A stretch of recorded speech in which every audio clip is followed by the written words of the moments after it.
Welcome back to the FlipNerd.com REI Classroom, where experts from across the real estate investing industry teach you quick lessons to take your business to the next level. And now, let's meet today's expert host.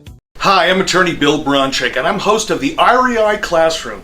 And in this lesson, we're going to talk about landlord legal issues. 7 specific ones that you need to know about as a landlord. This REI Classroom real estate lesson is sponsored by uglyopportunities.com. Let's jump right into them. Number 1, the lease agreement. Wow, we could spend hours talking about lease agreements, but let's just highlight a couple of things that should be in every lease agreement. First of all, the late fee. The late fee in most leases is 5 or 10% of the monthly rent, which is fine. But the problem is, if they pay on the 10th, the 12th, or the 20th, it's still only that same 5 or 10%. So if they're going to be 3 days late, they may as well be 3 weeks late. In addition to a flat 5 or 10%, you should add a per diem. That way it stings the longer that they wait. This additional fee should be called, quote, additional rent. In fact, any type of penalty that you put on your lease should be called additional rent, and here's why. Let's say that a tenant pays late and they owe $100 in penalties and late fees one month. The next month, they ignore it and they just pay their $1,000 a month rent. Now, you could send out another notice for $100, but if your lease says those fees are additional rent, then you send them a letter saying, I received your $1,000, I applied $100 of it to the late fees additional rent from previous month, you only gave me $900 thus, and you still owe $100 rent. That's the key language, additional rent. One of the other things that I find, at least in my experience, is that having a clause that says the winner gets attorney's fees can actually work against you, particularly in low-income housing where the tenant is so low income that they're probably going to get a free attorney appointed by the court or legal aid. So if you sue them and you win and you get attorney's fees, good luck collecting. If you sue them and they countersue you with some legal aid attorney and they win, you get attorney's fees assessed against you and you have to pay it. So I just take that right out of the lease. I don't have anything in there that says the winner gets attorney's fees. Those are 2 really good ones you're going to enjoy in your lease agreement. We have tons of others, but we have a lot of ground to cover still. Number 2, security deposit rules. You have to be aware of your state of security deposit rules. Typically, when a tenant moves out, you have a certain number of days to notify them in writing, maybe certified mail, check your statute, that you intend to withhold a portion of or all of their security deposit, and why specifically. Estimates, breakdowns, details. If you don't notify them in writing and just withhold it within that 30 or whatever the state statute says, 30 or 60 days, and even if you're entitled to withhold it, they're going to send you a letter saying, I want it back. And if you don't give it back, you can get sued in court, and they get not only attorney's fees, but they get 3 times the amount of the deposit they're entitled to.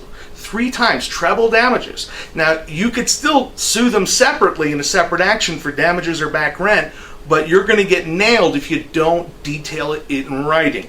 Now, some states have the ability to extend that time period, so it may be 30 days, but your lease can say up to 60. Whatever it is, know what it is. Make sure you detail why in writing that you're withholding all or part of their security deposit. A lot of people get nailed on that one, and it's really a shame because most times you're right in withholding it, but you didn't follow the rules. Number 3, discrimination. Be aware of protected classes. Those are people you can't discriminate against. Now, protected classes are things like race and religion and national origin and sex. Then there are state ones that are additional. And some examples might be familial status, whether you're married or not, how many kids you have, the age of your kids, sexual orientation might be one of them. But there's no protected class called jerks and idiots. So if you meet someone at an open house that you're showing a property to and you just feel like they're jerky or they're just an idiot, you don't want to do business with them, as long as they're not in one of those protected classes that can argue, you can bounce them for that. Except in one state, California prohibits random discrimination. I don't know if that's random, but you could find a way to bounce someone based upon the fact they didn't fill out their lease application properly, or they had a bad demeanor, or whatever it is. You should have a scoring system. So if they fill out the application completely, it's plus X points. If they don't, it's minus. If they tell a story that isn't true, that you find out after you pull their credit report, minus 20 points. If their FICO score isn't a minimum number, minus 20 points. And that way you have a little checklist that you can check off and have in your file in case they later come back and say, you discriminated against me. You say, no, you didn't pass my test. You didn't score high enough. You should have a set of standards and keep that in your file for as long as you can. Number 4, landlord liability. A lot of landlords are worried about people getting injured on their property, and it's a realistic thing. Good news is you probably have insurance for that. Make sure you have enough. Most people only have $200,000 or $300,000 in liability coverage, which is woefully inadequate. You need at least $1 million. If someone dies in a property of yours, either a guest or a tenant, that's way more than a $300,000 jury verdict. So make sure you have adequate insurance. But more importantly, make sure you report a claim timely. Every insurance policy says if something happens, it's called an incident, that might lead to a later lawsuit or claim. If you don't tell us about that incident, we don't cover it when the lawsuit comes. Very common. Someone gets injured. Not a big deal. Maybe you paid for their hospital bill. Maybe you took responsibility for it, but you didn't want to tell your insurance company because you're afraid they're going to raise your rates. And then 2 or 3 years later, you get sued, and then you call them for coverage, and they say, sorry, denied. Make sure you report any incident where someone has been injured or property has been damaged, even if your rates might go up. That's a very, very common mistake that landlords make. Number 5, animals. You shouldn't allow exotic animals, things that can injure people. Dogs, let's talk about dogs. There's what's called a one-bite rule, meaning if a dog is just a normal dog and it bites someone, you're not necessarily liable for that, unless it's a dog that's prohibited by law, like a pit bull might be prohibited in your jurisdiction. But if it's just an ordinary dog and it bites someone, you're not necessarily liable for that as a landlord. But once they do bite someone and you're on notice of that, you don't get a second bite. And that means you have notice of a dog's propensity to be aggressive, and you have to tell the tenant to get rid of the dog. And by the way, that should be in your lease agreement. A separate pet deposit and a pet agreement that says if they bite someone, the dog has to go. Okay, so they can't argue that, you can't make my dog go, it's my part of my family, and so forth. Number 6, drugs. Not permitted. Now, if you're in a state like mine in Colorado, where you have medical marijuana and recreational marijuana, still we have a no smoking rule, period. There's no smoking of any kind. Now, what if they say it's medical? I need it for my medical reasons. Well, that could be covered under American with Disabilities Act. They have a disability, they have an illness, but they don't need to smoke it. Or they could smoke it outside. They can ingest it.